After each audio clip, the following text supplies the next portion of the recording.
My name is Megan Morton. I'm the mother of Chloe Morton. Chloe was a completely normal, happy, healthy kid. Up until a few months ago, we started noticing that her stomach just looked distended, and we thought maybe it was dietary. We were able to get in to see an endocrinologist for short stature, and he knew exactly how to treat that. But he was the first person who actually heard a different noise in her heart that hadn't been heard before. He told us to go to the ER, and that is where on July 19th, they diagnosed her with restrictive cardiomyopathy. Her heart was able to pump, but had a hard time relaxing. So we started at Wolfson's and then went to UF Shands Children's Hospital in Gainesville, where she was then put on the transplant list. In the early hours of the morning on August 5th, Chloe went into cardiac arrest.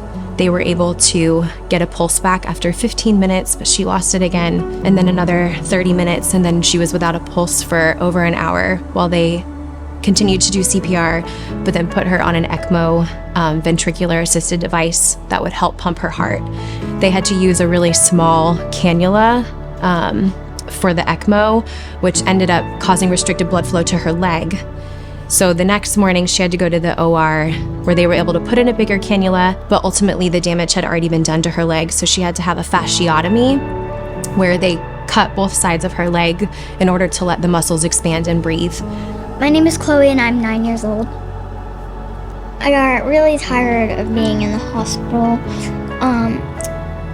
after like a month, but we just had to wait a little longer because a couple of days later I got my heart transplant. I was very nervous and scared when I found out I was getting a new heart.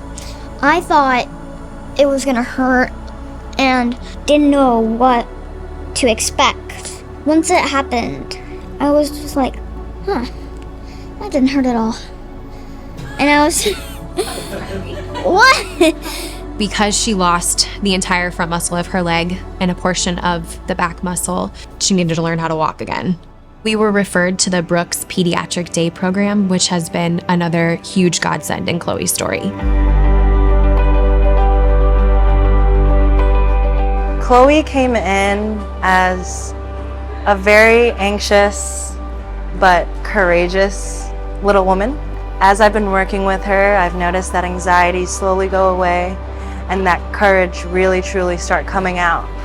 Before I came to Brooks, I thought it was going to be very hard and like tough, but when I actually had my first session here, it was awesome. I really like it here at the Brooks Day program. Chloe is really social, so not being able to go to school right now has been really hard for her. We are currently just doing virtual school. I like being here because I made a bunch of new friends and there's just so many fun things to do. Everything that we've done during her rehabilitation process, she's been willing to put in the work 100%, even if it means a little bit of tears or frustrations here and there. She pushes through every time and shows her dedication to her rehabilitations. Nice. Something that we have done during our therapy sessions is get her to do activities where she's required to bear weight on that right leg. So setting up fun obstacle courses, doing some standing tolerance activities. So she loves creating things. So we make it fun for her to, get her mind off of actually putting weight on that leg. Trying to get her to do things that she wasn't able to do at home. Chloe gets very excited to come to therapy every day because it's new. She never knows what she's going to be doing. They keep it fun. She recently discovered the VR machine and now she's asking for one for Christmas. We do arts, crafts, we do cooking, we go outside, we go on walks, we go to the pond, we feed ducks. It's just awesome at the Brooks Day program. She loves the therapy dogs, getting to pet them and see them around here.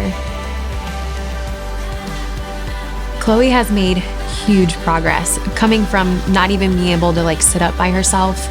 Yesterday, she came in not even using her wheelchair, walked all the way from the parking lot into the room. The entire 8:30 to 11:30 hours, she didn't use a wheelchair, and then walked all the way back to the car without her wheelchair at the end of the day. Even though she might think something isn't achievable in the moment, she fights it and she just keeps going.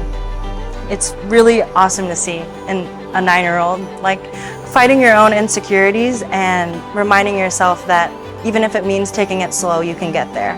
I see that every day in her, and it makes me proud to be her physical therapist. Thank you, Brooks Pediatric Day Program, for allowing Chloe to be a part of your program, encouraging her and helping her make the progress that she's made so far. Thank you, Brooks, for helping me learn how to walk again.